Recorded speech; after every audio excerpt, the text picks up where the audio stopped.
Hello friends. Have you ever thought in how many directions your mind runs in a day? In one moment, you are scrolling Instagram, the next moment your attention goes to the beep of a notification. And then suddenly you remember that some work is left incomplete. We all feel like doing something big, completing a dream project, learning a skill, growing in our career. But when the time comes to take action, the mind gets distracted. And the saddest thing is that this distraction has now become our habit. Think, have you ever spent a day where you worked the whole day, but at night you felt that you did not achieve anything special? You felt that you were very busy, but not productive. This is the biggest problem today, lack of focus. We are living in an era where your attention has become the most valuable currency. Companies, apps, ads, all have the same purpose. Your eyes, your time, and most of all your capturing energy. But in the midst of all this, a question arises whether we can regain that lost focus. Can we again do the same deep work that can bring us real success? Can a person achieve single-minded focus even in today's distraction-filled world? This book, The Art of Focus, answers these questions. This is not a boring theory book. It is an eye-opener, a mental toolkit that teaches you how you can train your mind so that it stays focused on the things that are really important for you. Imagine a life where you wake up every day with clarity, where your to-do list is not just a decoration, but you actually complete it, where your mind is free from the restlessness of social media, and your every action moves towards your growth. Now imagine how much your life can change if you achieve such focus. This book will tell you a lot about it. It takes you on a journey where you break the illusion of multitasking, read your environment, fight digital noise, and point your attention like a sharp laser to the thing that will take you forward. The things said in the book will definitely seem uncomfortable to you, but they will open your eyes because real transformation begins outside the comfort zone. In this video, we will know the most powerful things of this book, which can change your thinking, your working style, and the direction of your whole life. So, if you also want to come out of that noise and live with such clarity where distractions cannot steal your power, then watch this video till the end. Let's start the journey of the art of focus, which can make your everyday and your whole life razor sharp. Chapter 1: Multitasking is a sweet lie. How much have you learned? Many times we have told ourselves that I can multitask, I can use my phone, I can work, I can watch some YouTube and reply at the same time. It seems that we are saving time. But the truth is that we are dividing our most valuable asset, our attention, into pieces. Multitasking is considered a superpower in today's world. People call it their strength. In job interviews, they proudly say that they can handle multiple tasks at once. But neuroscience and psychology say something else. Our brain can give full attention to only one task at a time. When we multitask, we are not actually multitasking. We are task switching. And every time we switch from one task to another, our brain pays a small price, which is called attention redundancy. It means that when you leave one task and go to another, your attention is reduced. A part of the mind remains stuck in the old task. Now think, if you switch tasks 30 times a day, how many parts of your productivity have you cut off yourself? Multitasking only makes you tired mentally and emotionally. Your work seems incomplete. Your concentration breaks. And the biggest loss is to your confidence, because when we are constantly stuck in small distractions, a guilt develops inside us that we have not achieved anything special. And this guilt gradually turns into self-doubt. Now let me tell you a shocking fact. It has been found in many research studies that the attention span of people who constantly multitask decreases. They start getting distracted quickly, and gradually they start feeling a single task as a burden. And the biggest myth is that multitasking never saves you time. It degrades the quality of your results. You lose a lot of time. If you are not multitasking, you are doing a lot of things with less quality. Now think, if a surgeon, a pilot, or a soldier starts multitasking, will you trust him? No, right? Then how can you leave the most important decisions and goals of your life to a distracted mind? Therefore, this chapter teaches us that giving up multitasking is not a weakness. It is a choice. A choice that takes you towards deep work, towards clarity, towards excellence. The book invites you to adopt a new mindset. Not that I can do everything at once, but I will do everything one by one with full attention and full quality. Because only when you do every work with full presence, you get real focus, real power, and real satisfaction. So the next time when your mind says, let's do multitasking, just take a pause and remember that you need to do everything at once. You don't need to complete just one thing chapter to the science behind focus. Have you ever wondered how time flies when we are completely immersed in a single task? Sometimes it feels as if the clock has stopped, or we have gone to another world. It is called flow state. And it is not magic, it is pure science. Our brain is a complex machine, and this machine always works in survival mode. Every moment, it is deciding what to pay attention to and what to ignore, because every second there are millions of signals and distractions in the world, and our brain cannot handle everything at once. So our attention is a limited resource, just like a battery. If you keep using it everywhere, then the power will run out quickly. Now here comes an important term, prefrontal cortex. This is the part of your brain which is responsible for planning, decision-making, and attention. When you are in focus, this part is active and your brain works like a laser. But as soon as a notification comes or a thought distracts you, this circuit breaks and you are back to ground zero. Scientific research shows that once you get distracted, it can take 18 to 25 minutes to get back into the same deep focus. Now think, if you are checking your phone every 10 to 15 minutes, are you ever able to go into deep focus? Focus does not come only from willpower. It comes from understanding how your brain works and how you can train it. Now let's talk about another fascinating concept of dopamine. Every time you read a new message, watch a reel, or get a like, your brain releases dopamine. It is a feel-good chemical and it is addictive. As soon as your brain focuses on something, it releases dopamine. The brain gets used to that dopamine hit. It keeps looking for instant rewards again and again. But in the world of focus, rewards are slow. You need patience, discipline, and comfort with silence. The brain has to be trained to move away from instant rewards and towards delayed gratification. That is why the book says that focus is not just a skill. It is a brain training process. You have to recalibrate your brain so that it stops being afraid of silence and stops considering distraction as a reward.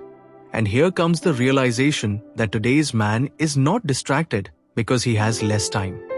He is distracted because his mind is overstimulated. So what is the solution? You have to give your brain a pause. You have to create some moments every day where you can recharge your brain. Meditation, breathing, walking without a phone. All these small habits will help in resetting the focus circuit of your brain. Let's start repairing. The most powerful message of this chapter is that focus is not about doing more. It's about doing less, but with full presence. When you understand your brain's attention system, then you start looking at distraction as a pattern and not a weakness, and the pattern can be changed. So the next time when you say, I'm not feeling like doing something, ask yourself, is it a weakness of the mind or not understanding the science of attention? Chapter 3. What is most important? Identifying your priorities. What was the first thing you did as soon as you woke up this morning? Did you check WhatsApp, scrolled Instagram, or jump straight into some task? Now think about one question. Was that work really important, or did it just seem urgent? Actually, the biggest confusion of our lives is this. We have forgotten the difference between urgent and important. We keep doing something or the other throughout the day and remain busy. But when the day ends, a voice comes from a corner of the heart that even today, you did not do what was most important, and this is the beginning of this chapter. Focus begins with clarity. If you do not know what is most important for you, then you can never remain focused. The book asks a powerful question. If you cannot do everything, then what is that one thing that you would like to do at all costs? This question seems simple, but when you think deeply about it, you realize that half of your daily to-do list is just noise.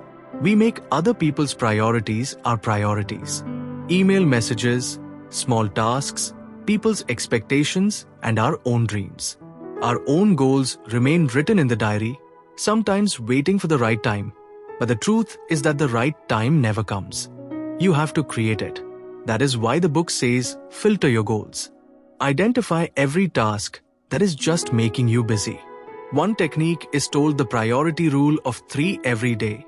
Decide only 3 tasks that if you complete them, your day will be successful. Everything else is secondary. Because when everything becomes important, then nothing really remains important. There is a deep lesson in this chapter that to see life clearly, you have to learn to say no. Not only to people, but also to yourself, those habits, those distractions, and those thoughts that are distracting you from your real goal. Many times we feel that we can manage everything, but the truth is that you can do everything, but not at the same time. So the question is not how much time you have. The question is, what are you using that time for? Chapter 3 teaches us that focus is possible when the direction is clear, when your actions are aligned with your long-term vision. When you do this every day, work with a thought, why am I doing this? I am doing this work because without clarity, no productivity is meaningful. So start today from here by asking yourself a simple but powerful question. If I could do just one thing today, what would it be? Perhaps that question will take you towards your real focus. Chapter 4, Deep Work. The depth where focus takes real form. Do you remember that moment when you were so lost in some work that you did not even realize the time? Neither the sound of the phone could distract you, nor the addiction of social media, nor any other thought. There was only you and your work. That is called deep work. In today's world, where shallow distractions are everywhere, deep work has become a superpower. The book says that only those who know how to do deep work can create something extraordinary in this noisy world. But what is deep work? It is that state where you are completely immersed in a task. Your brain goes into high-performance mode. Your creativity takes over. Deep work is at its peak and your productivity level increases by 10x. But is it that easy? Not at all. Deep work is like a muscle that needs to be trained with discipline because our brain has now become accustomed to shallow work. Scrolling, switching, jumping from tab to tab, our brain has started living constantly on small doses of dopamine. Deep work breaks that comfort zone. It says, now don't run away from distraction, fight it. And when you really fight, initially you feel bored, restless, feel like looking at the phone again and again. But as you persist, your mind enters a new clarity. The real magic of deep work begins when you do a task with so much focus that you cross your limits. You create the result that others may take months, and you do it in a few hours. But for this, you need 2 things: environment and intention. Environment means you create a space where there are 0 distractions, phone silent, notifications off, clear desk, and a specific time where you work on only one thing. And intention means you are telling your mind that right now I will do this one thing with full awareness and energy. No multitasking, no switching, no half-hearted effort, just pure immersion. The book also tells that deep work takes your confidence to the next level, because when you activate your inner highest capacity, you start seeing yourself from a new perspective. You understand that you are much more capable than shallow distraction. Deep work calms down the noise inside you and brings out that inner genius which was always there, just suppressed. So now the question is not how much work you can do. The question is how deeply you can work. You can do that work because real breakthroughs, ideas, innovations, growth all happen where the surface sounds stop and the only thing left is pure focus. So the next time you start any work, ask yourself whether I have come to do it deeply or just to pass time, because shallow work will fill your list, but deep work will change your life. Chapter 5, Digital Detox, when silence becomes the real signal. Think for a moment, if you don't have a phone in your hand, no notifications ring, no messages, no DMs, no reels are visible. Will you be able to stay calm, or will you feel restless, as if something is missing? Welcome to the addiction, and no one wants to admit digital overload. Today, our mornings start with a screen and nights also end with the same screen. Our mind is running after some new information, some new trigger every second. And the most dangerous thing is that we have started to think that this is normal, but the truth is that this is not normal. This is a slow poisoning of the mind. This chapter of the book shows us a reality mirror that how our digital life is eating up our real life. We are living two lives at a time, one online and one lost somewhere inside, which we ourselves are not able to realize. Digital detox does not mean just turning off the phone. It is a reset, a way to recalibrate our mind so that we stop being afraid of silence, because today's silence seems uncomfortable. If we do not do anything for 5 minutes, the phone comes in our hands. As if the mind wants to distract itself at any cost, the book says that silence is not empty. It is full of answers. When you detox, initially you get withdrawal symptoms, FOMO, fear of missing out, boredom, anxiety. But as you persist, you feel a new thing, clarity. Your thinking becomes clear. Your mind processes faster and you feel presence in real moments. Digital detox teaches you that attention is priceless and surrendering it to scroll culture every second is like a silent suicide. Now the question arises, how to do it? The detox book tells some practical steps. Use social media at a fixed time. Not every moment. Keep some no screen hours in a day where only you are there. Keep your thoughts. Turn off notifications. You are the owner of technology. It is not you. And most importantly, avoid boredom, because that is where real creativity is born. Every time you distance yourself from the phone, you get closer to your real self. So the next time the mind goes towards the phone to distract itself, take a pause and ask yourself, am I afraid of forgetting something or meeting myself? Because detox is not just about the phone. It is the beginning of reconnecting with yourself. Chapter 6. Time is the art of ruling over time. Have you ever thought that we all have only 24 hours in a day? No one has more or less than. Some people make history with these 24 hours and some people just complain. So where is the difference? The difference is in time. History. Focus is not just about removing distractions. The real form of focus begins when you learn to command time. This chapter brings out the truth that we are not the masters of time. We have become its slaves. Every morning when we wake up, our time is already booked. Phone messages, social media, priorities of others. We keep running throughout the day, but without direction. And when the day ends, a heavy guilt remains. What did I do today? The book says to control time. First, you have to control yourself. And this control comes with intention. Every morning you decide what you wear. Will the time go? Or the world decides for you? Time mastery is not a skill. It is a mindset where you do not fill the time. You design it. A powerful method has been explained here. Time blocking means you divide your day into slots. Every block has a clear purpose: work, learning, rest, deep work, even boredom. There is a fixed place for everything. When a part of time is not free, then it is not misused. Another great thing has been said in this chapter, that being busy is not an achievement. If you are occupied all the time, then perhaps you are running away from yourself. Time mastery teaches us that saying no is the most important way to save time. Every yes that you say to others cuts away a part of your time. Understand the value of every minute, because time never comes back, and no regret can bring back the time gone by. That is why the book asks a question: how do you manage your time? Do you want to see yourself as a currency or as chaos? It happens when you design your day with such clarity that distractions don't find a place. Another secret strategy is energy matching. Every person's energy cycle is different. Some people are sharp in the morning, some in the afternoon. Time history doesn't only mean controlling the clock, but also recognizing your energy cycle and using it wisely.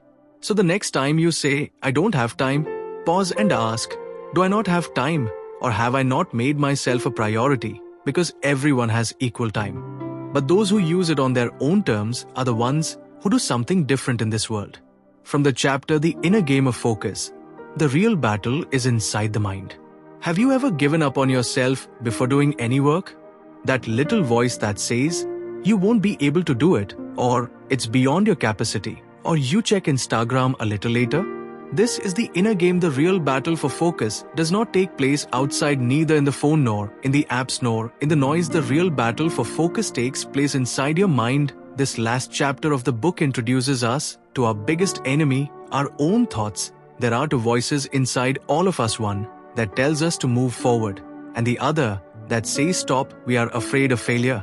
And the sad thing is that most people give up to their internal noise without a fight. Focus is not broken only by external distractions, it is broken the most by self-doubt, overthinking, and internal resistance. When your mind is not clear, no technique, no productivity hack works. That is why the book says inner focus is the foundation of all outer performance. Your focus stays when your mind is working, when you do not run after your thoughts, but understand them, observe them. We control our minds and we control them. In this chapter, a great concept has been explained. Witness mode means to become a spectator of our own thoughts. When you are working and your mind says that let's go somewhere else, this is difficult. Then you catch hold of that thought, recognize it, and ask it why it has come. This develops a power, the power of awareness. You understand that not every thought is true. It is not necessary to follow every request. Not every fear means to be afraid. This is where the book The Inner Game of Focus starts. The book also suggests techniques like meditation, journaling, and thought tracking so that you can discipline your mind from within and not from outside. Here, a powerful line has been given. If you conquer your mind, then it becomes easy to conquer the whole world. Clarity starts coming inside you, self-control increases, and focus is no longer a struggle. It becomes your identity. So the next time when you are fighting a distraction, first focus on the mind and then focus on the mind. See whether that distraction has come from outside or has been created by your own mind, because real focus is created when you are able to mute the outside noise and make peace with your inner voice. And only those people who win the inner game do something in the world that others can only imagine. So now when you have listened to this entire journey of the art of focus, you have felt the silence hidden behind the noise of distraction. You have opened the doors of clarity, deep work, digital detox, and time story. Now the question is not what you have to do. Now the question is only how clearly you will focus. Focus is no longer a choice for you. It has become your survival strategy. In today's world where attention is the biggest weapon, your focus is your biggest currency. Fighting distraction is a daily battle. But every time you overcome that temptation, you will be able to win. Every time you prioritize your goals, every time you put down your phone and work on your dreams, you are upgrading your self-focus. Doesn't just change your productivity, it changes your identity. If you like this video, then give a like. Now tell us in the comments which chapter of this book touched your heart, and subscribe to Bookify English. Because here we don't just read books, we change our thinking. Every week we meet with a new book, with a new thought, new emotion, and new action. And remember, distraction will call you every day, but you can choose yourself every day. See you in the next video. Till then, stay focused, stay unstoppable. Thank you.